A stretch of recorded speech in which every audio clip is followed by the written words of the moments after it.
You are standing in an airport at 6:12 in the morning. Your belt is in one hand.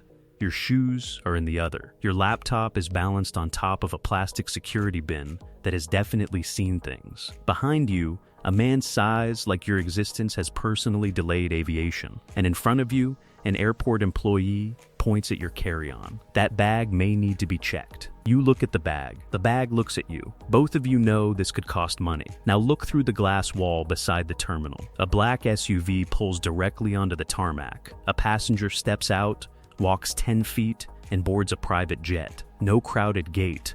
No overhead bin negotiations. No stranger reclining into his breakfast. Same sky, very different planet. So what exactly changes as you move from basic economy to a private jet? Is it the seat, the food, the champagne, or are wealthy travelers paying for something much more valuable? Control? Air travel may be the clearest place on Earth where social class is printed directly on your boarding pass. One person is paying extra to choose a middle seat, another is lying flat behind a curtain, and another person is texting the pilot to say they are running 20 minutes late. Today, you are moving through every major level of air travel. At each level, the airline gives you a little more comfort, a little more attention, and a little less exposure to the chaos experienced by everyone else. But the biggest upgrade is not what happens in the air. It is what stops happening before you even board. Level 1, Basic Economy. You buy the cheapest ticket you can find. At first, you feel brilliant. You paid less than everyone else. You beat the system. Then the system sends you an email. Seat selection costs extra. A carry-on may cost extra. Changing the ticket costs extra. Thinking positive thoughts near the gate may also cost extra. You arrive early because you know basic economy passengers do not travel with confidence.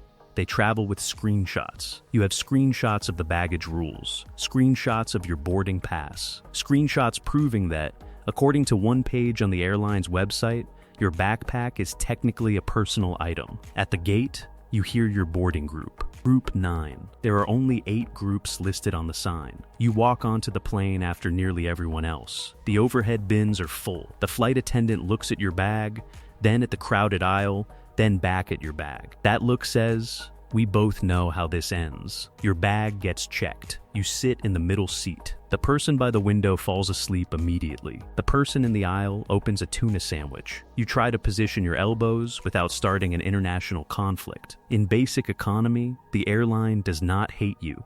That would require emotional involvement. You are inventory. You are a body being transported from one location to another at the lowest possible price. And honestly, sometimes that is all you need. The plane still lands in the same city, but the real cost appears when anything goes wrong. A delay, a missed connection, a schedule change. You saved money, but you purchased almost no flexibility. The first level teaches you something important. Cheap travel is cheap only when everything goes according to plan. Level 2, Standard Economy. Now you pay a little more. You choose your seat. This feels like power, not real power, but airport power. You select an aisle seat 3 weeks in advance and spend the next 20 days checking the seat map like you are monitoring the stock market. You board slightly earlier. There is still room for your carry-on.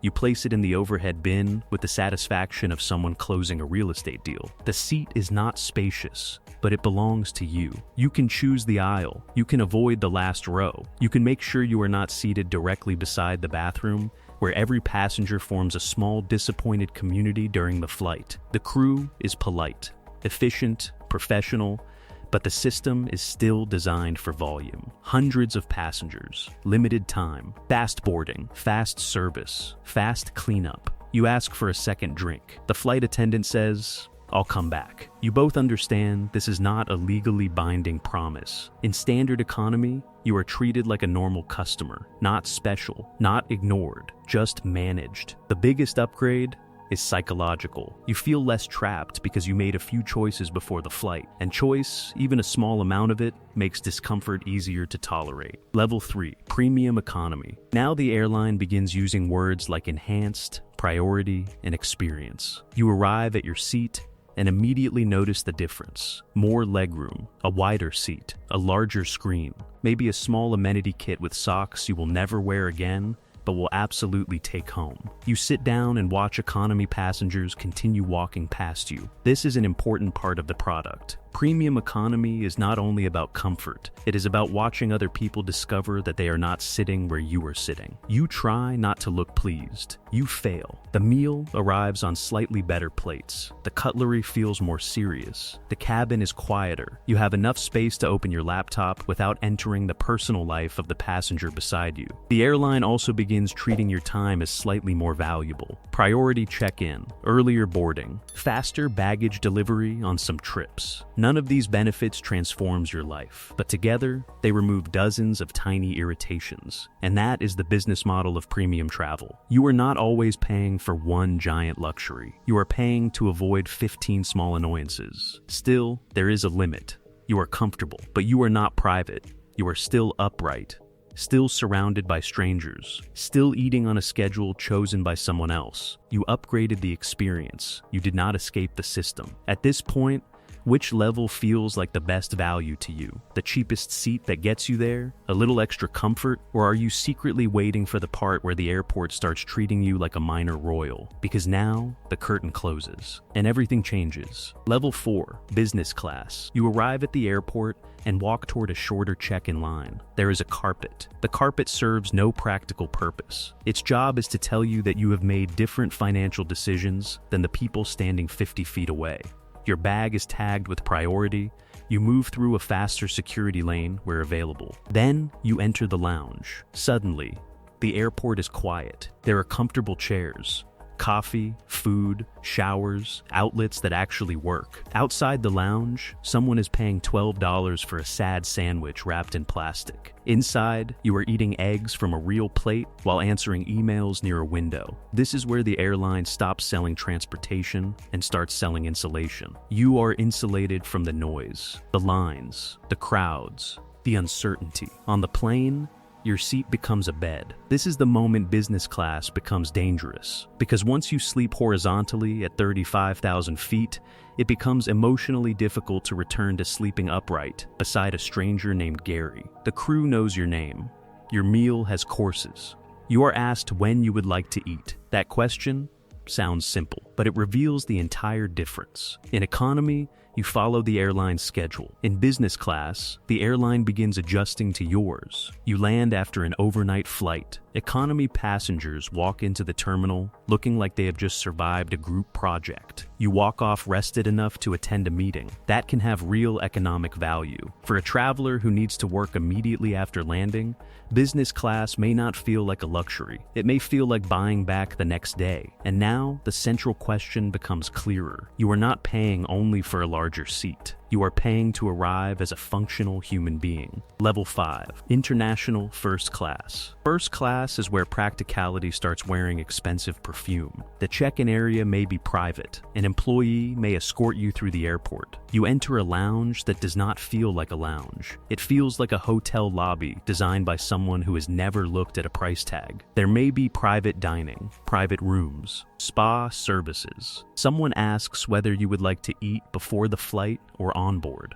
You begin receiving choices you did not know existed. On the plane, your seat may have doors. Your meal may resemble a restaurant tasting menu. Your bed is prepared for you. The crew is not simply responding to requests. They are watching for needs before you mention them. Your water is refilled. Your jacket disappears into a closet. Your preferred drink returns without a conversation. This level is built around recognition. You are not passenger 42A. You are Mr. Carter, Miss, Lewis, the person whose preferences are remembered. And that feeling can be more addictive than the seat.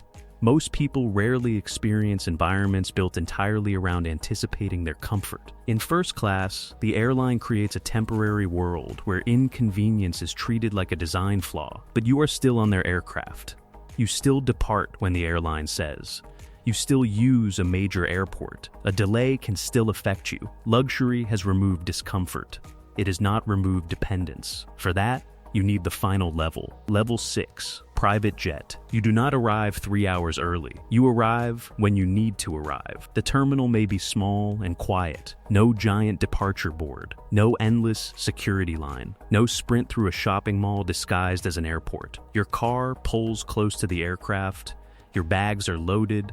You walk aboard. The pilot may greet you directly. If you are late, The plane may wait. That sentence explains almost everything. At every previous level, you were adjusting yourself to a massive system. Now the system adjusts to you. The aircraft may depart from a smaller airport closer to your home. It may land closer to your final destination. You can bring a small group, hold a private conversation, move around more freely, choose the schedule, avoid connections, save hours on the ground. For an ordinary traveler, the price can look absurd, and often it is. But for someone whose time is worth an enormous amount, the calculation changes. Imagine a business owner traveling with 5 executives. A commercial trip requires early arrival, security, a connection, and an overnight stay. A private flight may turn that into a same-day round trip. The jet is expensive, but so are 6 highly paid people losing 2 days. Private aviation does not always make financial sense. For most people, it does not. But at the highest level, the product is not really luxury.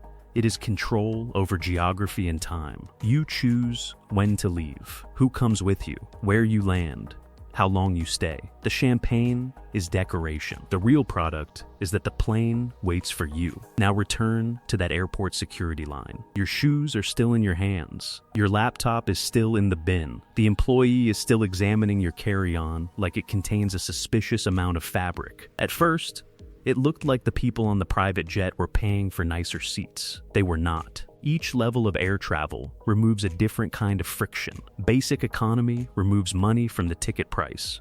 Standard economy gives you small choices. Premium economy removes physical discomfort. Business class protects your energy. First class removes most inconvenience. Private aviation removes the schedule itself. That is how airlines treat you as you move up. At the bottom, you adapt to the system. At the top, the system adapts to you. The strange part is that everyone reaches the same sky, the same clouds, the same turbulence. The difference is how much inconvenience you experience before, during, and after the flight. For one passenger, travel means standing in line, guarding an overhead bin, and hoping the connection works. For another, it means closing a suite door and waking up in another country. For someone else, it means sending a message that says, running late. Leave at 4:30 instead. The higher you go, the less you are buying a seat. You are buying space, attention, flexibility, privacy, and eventually control. Back at the gate, your boarding group is finally called. You pick up your bag and join the line. Through the window, the private jet begins moving toward the runway. You both have somewhere to be, but only one plane had to wait.